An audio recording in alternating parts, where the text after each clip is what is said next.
Because he said it like this. Either you're hot or you're cold. If you're lukewarm, I'm spitting you out. Right. So that means he ain't doing nothing with you. Right. When you strive with a faith. Okay. Now, the good works is what he produced in us. And it's to save us and to save the people that sees us or the fruit that we bear that they can see.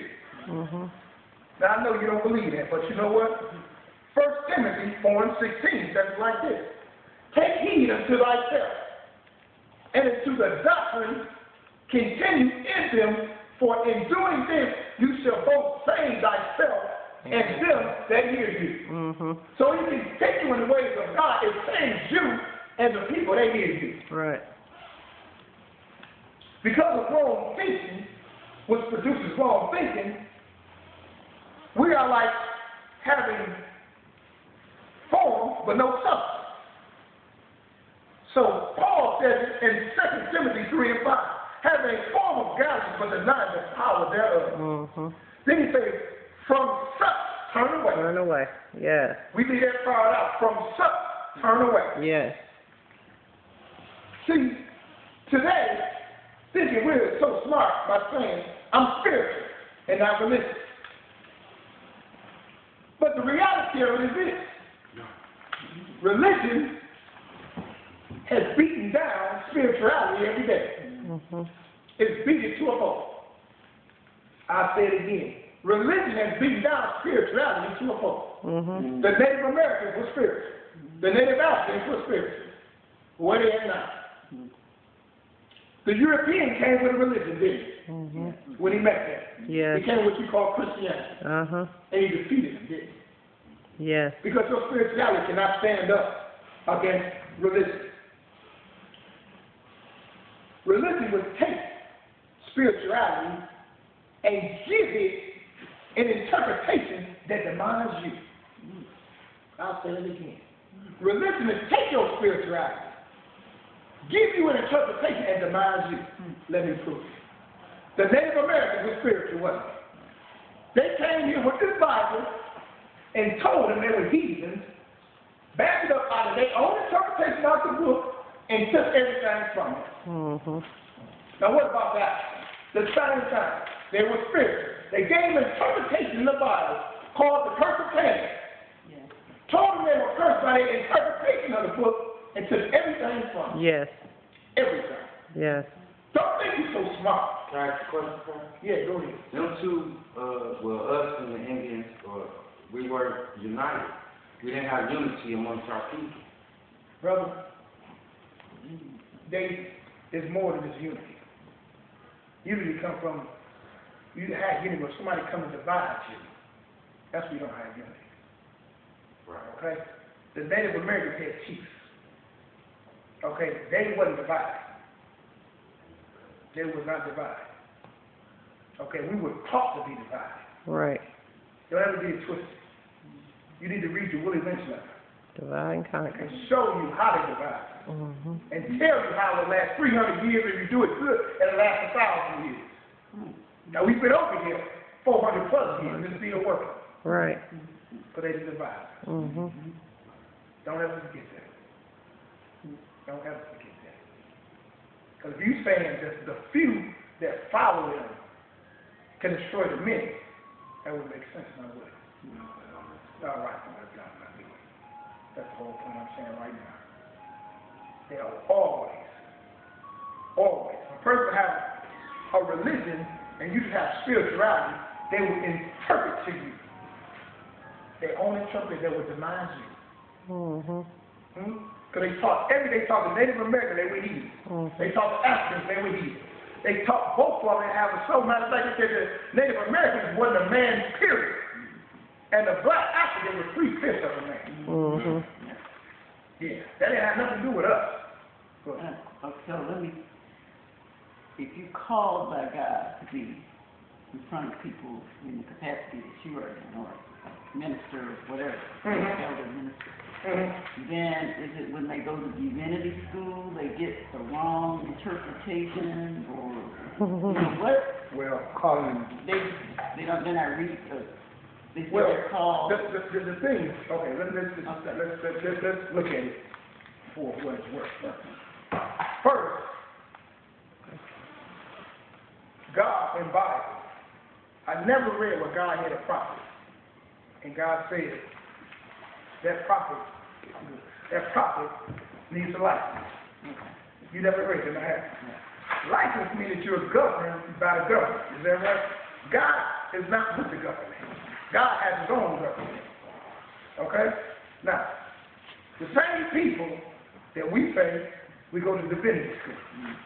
We go to divinity school, you may have black teachers there now, but the original architects of it were the enemy of me and you.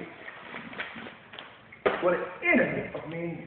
So now if we truly believe that they're going to teach us the truth of the Bible, sadly mistaken. I got you. Sadly mistaken. People that go to divinity school and things like this, a lot of times go for intellectual reasons. Okay? Not necessarily to be close to God, but just know how to have a better interpretation of Bible. Okay? They just want a better interpretation. A question. So they say later on down the road, as God continues to work through me, okay, and I say, well, you know what? I want to start preaching the gospel.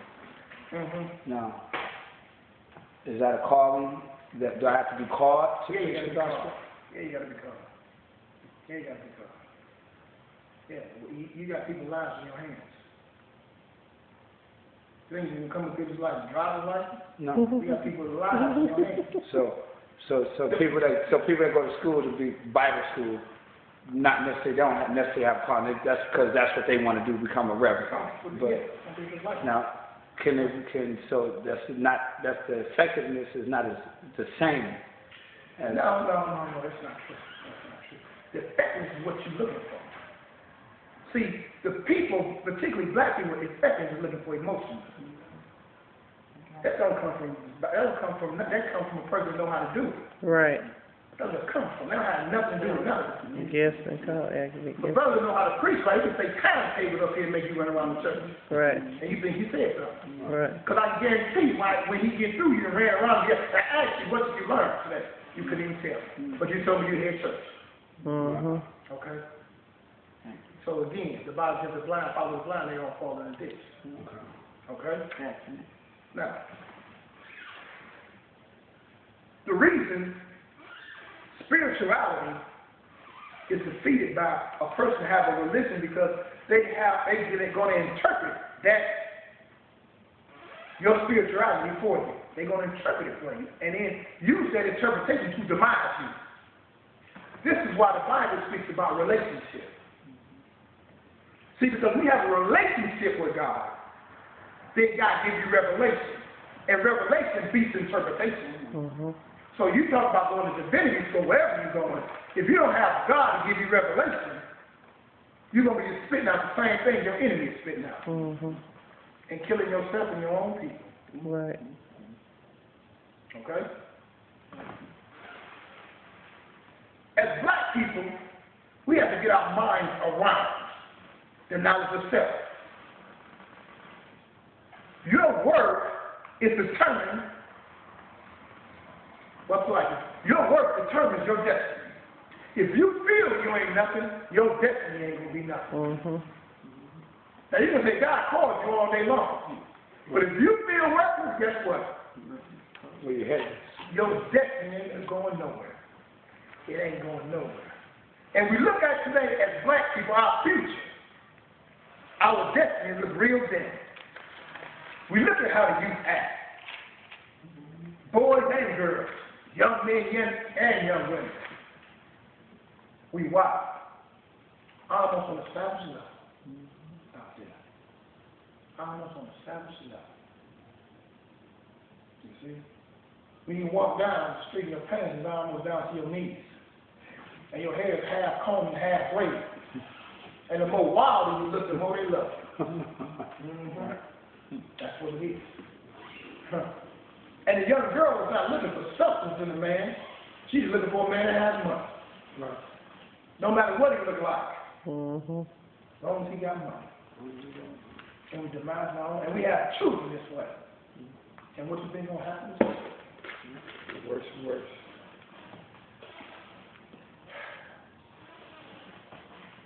how we determine our wealth, our value. Today is based on our enemy. Our enemy today, we allow our enemy to determine to us our value and our worth. But our real worth comes not from the world, but from the knowledge of God, the knowledge of self, and the knowledge of other themselves. I'll say it again. Our real value, our real worth comes from the knowledge of God, the knowledge of self, and the knowledge of other themselves. Today we don't have the real knowledge of God and don't have the knowledge of self. But we have the knowledge of other than self. Meaning we know more about other than self than we know about self. Everything. Other than self. Yeah, everything. Everything. Everything. If I go and ask you, who are you? What did your forefathers do? Can you do that? You would look at just how you're looking at me now. Puzzle. But if I tell you to do what your enemies taught you to do, you can do that. Because you have knowledge of other than self. That's what I'm saying. You have knowledge of other than self. And that's what we run on. We play and we do base our lifestyle on knowledge other than self. And I'm going to prove it in a minute. The only way people can rule over you is to have a superior knowledge to you. That's the only way. The only way people can rule over you is to have a superior knowledge to you. Okay. So y'all looking at me, Lou? Like that? You ain't talking right. So I'll put it like this. The master names the animals. Is that right? He brands his cattle, don't he? Right. No matter what, wherever cattle comes from, when he's branded, it's his, right? Right. Wow. But if we be truthful, we are been branded. Because this, what we're in right now, is not our original name. Right. That means we've been branded. Right. It ain't our original language. No, it's We've been not. branded. Now, if I ask you, speak your original language, you look just how you're looking now. If I ask you, what is your original name? See, you're worse than a sheep right now. A sheep, if they bad, at least make the actual sound of its ancient forefather. You can't even do that now. Because you don't know it. So that means a person has superior knowledge than us. And that's what they rule in us. That's the reality of it right there. Wow. Wow. Wow. Preach, sir. The strong rules the weak, but the wise rules the strong. The strong rules the weak, but the wise rules the strong. So you have people that's wise that's ruling the whole world. Jesus. And we're taught 10%. And we say 85% of the whole world is ignorant from that 10%. And this is true. Wow. This is very true. We have no control of anything. We control the stock market if it go up and go down? No. So basically we have no control over really nothing. No. Okay. That's the point I'm making. Okay, so now, back to you asked about seminary school. You go to seminary school where they change that. That's the way you know. It won't. Today we are taught to hate self and to love others as self. Malcolm X said it like this: it is more criminal to teach a person to hate themselves than to hate others. See, we so worried about, man, we shouldn't be teaching people to hate people. But on the same token, we teach us to hate ourselves. So now, right now, we're the number one killers of ourselves. Is that right? Sure. We ain't out there killing nobody else but ourselves. True. Huh? Sure. We sell drugs. We ain't out there selling nobody else but ourselves. True. When we out there renting, we ain't renting nobody else but ourselves. That's right. We're the number one killers of our own self. Because we were taught to hate self. One thing I learned in life, we train people how to treat